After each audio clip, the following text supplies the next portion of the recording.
Isang mapagpalang araw sa inyong lahat. Kami pala ang ikatlong pangkat at ngayon ay natasang kami magtanong tungkol sa kahulugan ng economics. Para sa unang tanong, saan nagmula ang salitang economics? Ang economics ay mula sa salitang Greek, na oikos, ibig sabihin, bahay at nomos ay pamamahala. Kung pagsasamahin nito magiging oikonomi, ibig sabihin ay pamamahala ng sumusunod.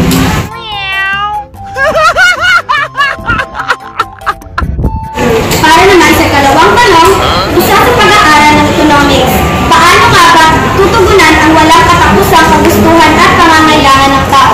Ang economics ay pag-aaral kung paano tutugunan ang walang katapusang kagustuhan at pangangailangan ng tao sa pinagkamausan na paggamit ng pinagkukunang yaman. Para sa ikatlong tanong, ito ay tinatawag na katutuan sa mapanuring pag-iisip at sa pagtugon sa mga pangyayari. Ano ang tinutukoy dito? Nakatawag ito sa mapanuring pag-iisip at sa pagtugon sa mga pangyayari o suliranin mula sa tinatawag na economic reflection.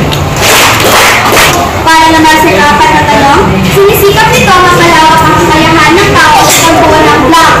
Ano ang tinutukoy dito? Sinisikap nito mapalawak ang kakayahan ng tao sa pagbuo ng matalinong desisyon. Ngayon naman, idadako tayo sa panghuling tanong. Ano nga ba ang pangunahing layunin ng economics?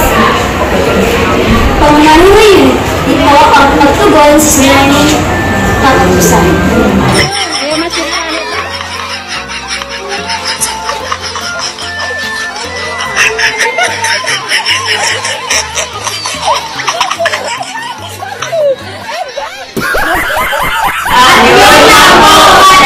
salamat.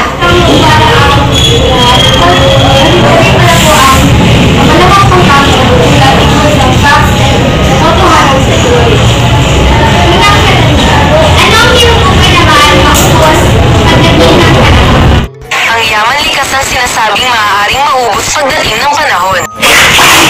Pangatlong katanungan, ano-anong mga kasangkapan ang sinasabing may limitasyon sa dami ng maililikha? Samantala, ang damang kapital na gaya ng makinarya sa pangkusali at nagagita sa pagkikahan ng luto ay may limitasyon sa dami ng maililikha. Sino-sino ang mga aktor o unahin ng ekonomiya?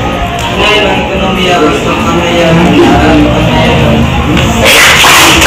Ang apat na pangunahing katanungan sa economics ay: isa, ano ang gagawin? Tinutukoy nito kung anong mga produkto at serbisyo ang gagawin ng isang ekonomiya. Dalawa, paano gagawin? Tinutukoy nito ang mga paraan ng paggawa ng mga produkto at serbisyo, kasama na ang teknolohiya at mga pinagkukunang yaman na gagamitin. Tatlo, para kanino gagawin?